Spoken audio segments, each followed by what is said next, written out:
Slog FPV. I wanted to upgrade the camera on my Tinyhawk 3 Freestyle.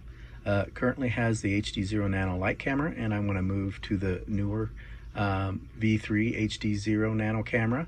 It has a much nicer camera lens on it, so hopefully the image that you're going to get in your goggles is going to be clear. We'll see though. The V3 is a little heavier. It comes in at 2.2 grams versus the existing Nano light camera is 1.5 grams. Not a huge difference, not quite a gram. But this is a bigger model, so that's not going to make much difference. The field of view is different between the two.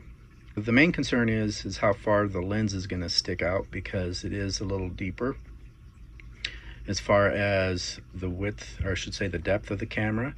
So obviously the concern is whether or not it's going to stick far enough out to where I'm going to need to design a new mount here. In the box you get some mounting screws, and you get the camera itself and a back plate. Next we're going to take the top plate off. There's 3 screws, 1, 2, 3, with a 1.5 millimeter hex driver. Okay, the top plate is off, and next we're going to remove the 2 screws that holds the camera in place. This is going to be a Phillips head screwdriver that you're going to need for this. Next we're going to remove this backing plate off with a small Phillips head screwdriver. There's 4 screws that hold this back plate on. Back plate off, and I'm going to very gently lift up the connector. I'm going to try and use my fingernail to do that. Okay, it popped right off with my fingernail. I'm just trying to be real careful with that. These connectors are pretty fragile. So I went ahead and put the back plate back on this with the screws. I'm going to keep this camera. I have other HDZero small nano quads that I can use this on if I break the lens or something like that, so don't throw that away. Okay, I have the connector pushed onto the camera. Just be careful with it. Again, this is a fragile connector, so just align the pins up and then just gently push it down and it'll seat itself. You do want to make sure that it's seated correctly, but just don't brute force it. So in order for you to get the back plate on, you're going to need to remove 4 screws that's holding down the circuit board, so you can mount the backing plate on the back. So I'm going to do that next. The kit comes with these longer screws. I'm going to be using those because that's what I'm going to need so that I have enough length for the back plate. Just as a word of caution, make sure you're not pinching any of the cable harness wires underneath the backing plate as you're screwing it down. You don't want to pinch those wires and break them. Well, I plugged in a battery and put on my HDZero goggles, and we have a video feed. So I was a little concerned that maybe I would have to upgrade my firmware.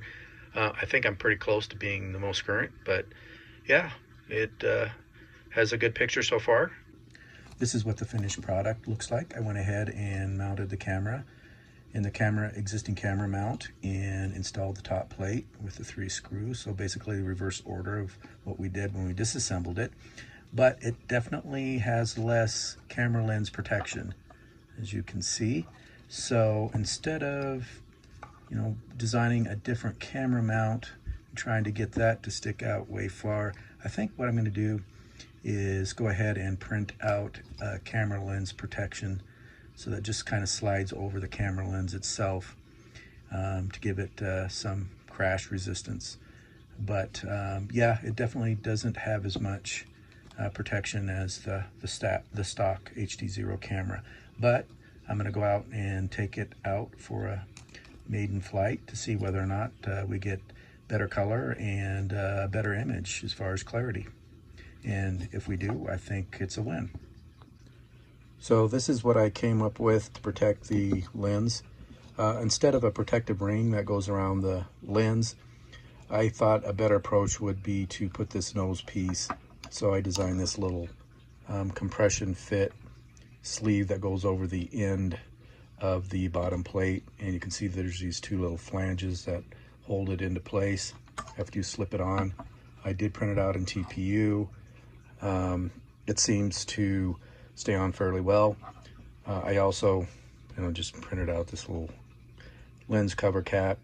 I'll link both these STL files below, and I think that in a direct hit, having this little bumper on the front is probably more effective than putting a ring protector around the lens, because if you hit the lens, even with TPU ring protector, it's probably gonna still crack the camera or something like that. So I felt like, yeah, this is probably a better way of protecting it.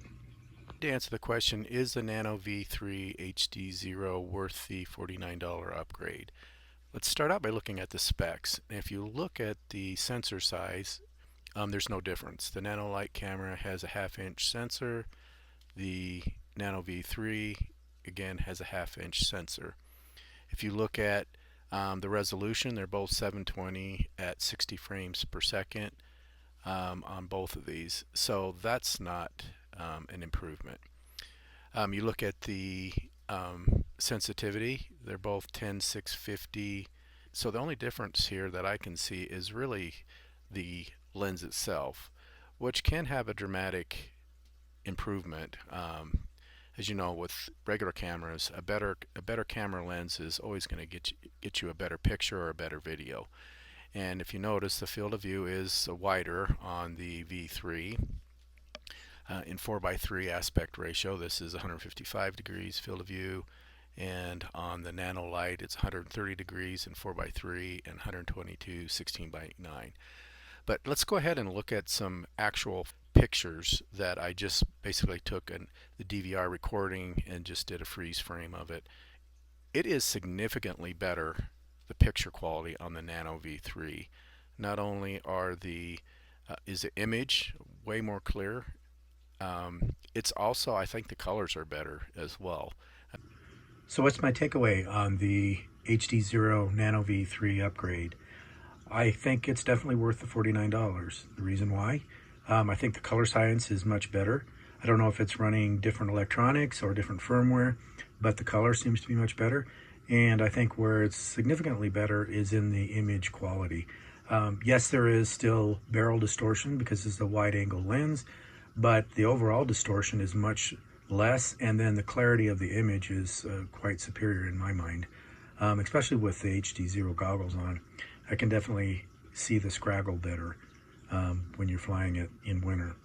So I think it's worth the $49. Now, would I do this for like a Happy Model Mobula 6? Whoop, no, because the camera lens sticks out too far and that'd add too much weight. But for this size quad, I think it's worth it. The only negative is this, the camera lens sticks out a little further, but you can mitigate that with this TPU front end bumper, and with that I think it should give it some more protection. So overall, I'm happy with this upgrade. So I always appreciate you guys tuning into my channel, and we'll catch you on the next video.